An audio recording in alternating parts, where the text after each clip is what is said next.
Alright guys, so I've plugged in my thumb drive, as I mentioned, and I have turned on the radio itself. And as you can see here, it's already updating my radio. Alright, um, so this is going to take a while.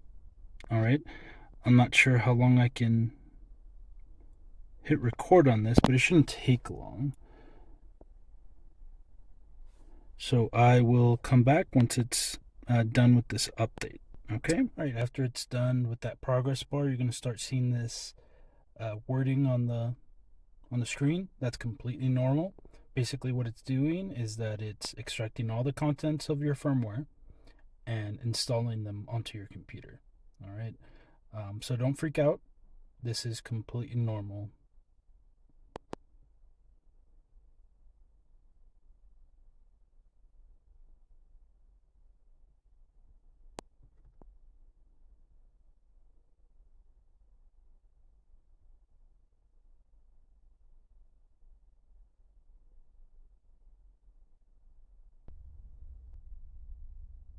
All right. Mine's already done. So if you see there, it says update success, please remove device. So at that point, you want to disconnect your USB device. And I have to set my phone down here. And after you've done that, it's resetting. All right. So after it's done updating, you want to disconnect your USB drive from wherever you have it connected. All right. So right now, it is about to restart here.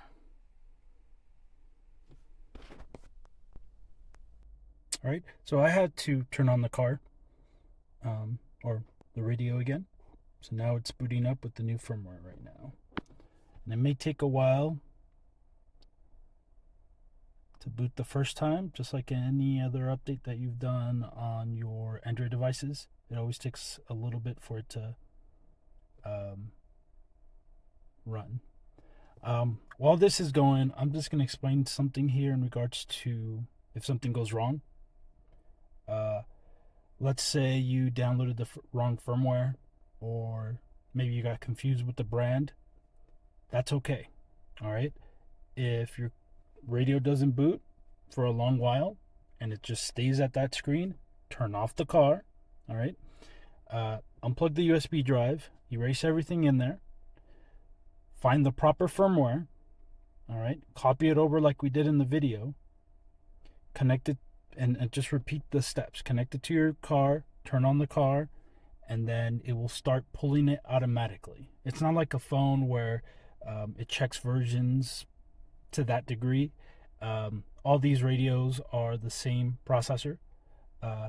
So don't freak out if this doesn't boot up to your satisfaction, or you get weird error messages or anything like that. That usually just means that you used the wrong firmware.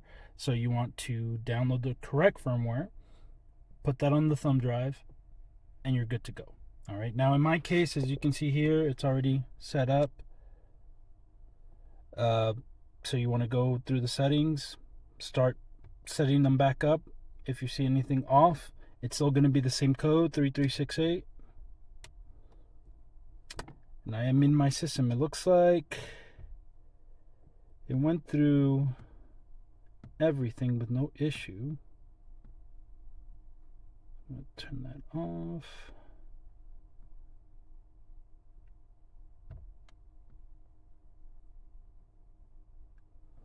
And yeah, this is pretty much how it goes with every update.